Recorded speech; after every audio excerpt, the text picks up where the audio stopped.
Hello everybody, Nathan Hall here. Not sure if you can see me. I'm trying a new program. Not sure it's working with the web recorder. Anyway, I'd like to do a fiction reading this time. You will get a chance to offer your opinions and show you understand the elements of a story. Those will be your big themes for this lesson. And in the past we went over plot, setting, and characters. Quick thing, this will be a ghost story. It might be one you've heard before, but you may have heard a different version of it. It's a story of Llorana, the weeping woman. It's very big in Mexico, but it tends to carry over in other places. You can even find it in the United States. So this is a folk tale. It's an oral tradition. It's told and retold. It's a tragedy, like most folk tales. Ends very badly. And there's a bit of an element to it as well. So this one, it explains, it's very dark. It'll explain it. And you'll see that as we move forward. Here's things we'll discuss in live classes. So here's our story. We have a girl named Maria Gonzalez. Maria, very beautiful. Looked like this, except she was poor, so she didn't wear a crown all the time. So many young men were interested in her, but all she wanted was a rich, handsome husband. Well, actually, rich more than anything else. Handsome would be great too, but rich was the big thing.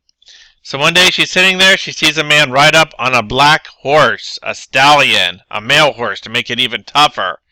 She leaned forward, and she thought, yep, that's the guy I want to marry. Any guy who can ride a big horse like that's got to be rich.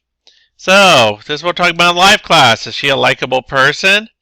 Someone had to be rich and good looking to be a good boyfriend or girlfriend. And what do you think is going to happen to Maria? Well, that's a prediction. So the next day he passes again. The eyes meet. He flashes a quick smile. Flash so quickly. I see that Don Anselmo's son has finally returned from Mexico City. Maria's mother said from the doorway. He's the man I'm going to marry, Maria said. And you can see the mother. Yeah, don't be stupid. Come on. But he's the richest guy in these parts. He can have his pick of women. Why about a poor country girl? Oh, just wait, Mama. You'll see. So the next day he stopped in front of her house. Asked for permission to marry her. Well, to visit, really. Then within 3 months proposes marriage. Of course she said yes. So in the beginning they were happy together. 3 years, 2 children. Good husband, devoted father. My life is perfect. I couldn't ask for anything more, Maria would often say to her friends. But by the 5th year, Armando, how did I get messed up? Sorry. Began staying out late. Sometimes won't come home till the next day. Still loved his kids. Gave them affection. Very kind to them. Very loving. But with Maria, not so nice. Cold and distant. It's like she didn't exist. I am nothing to him now. He has grown tired of me, Maria wept to her mother. Don't worry, said her mother, trying to console her. You're still the mother of his children and the Senora de la Casa. Nothing can change that. But Maria was becoming more miserable every day. So what do you think of this character? Did she marry him for the right reasons? What do you think will happen? So one Saturday evening, not long after Maria learned about his new romance, decided to treat the children to some ice cream. Then she sees him across there. He's in an open carriage with a beautiful and elegant, so very fancy, very wealthy looking, very delicate young woman. Children broke away from her, ran to the carriage to greet their father. So Maria watches Armando lift the children in the carriage and kiss them, but treats Maria like she doesn't exist. Doesn't even glance at her. Here's a good idiom, the last straw for Maria.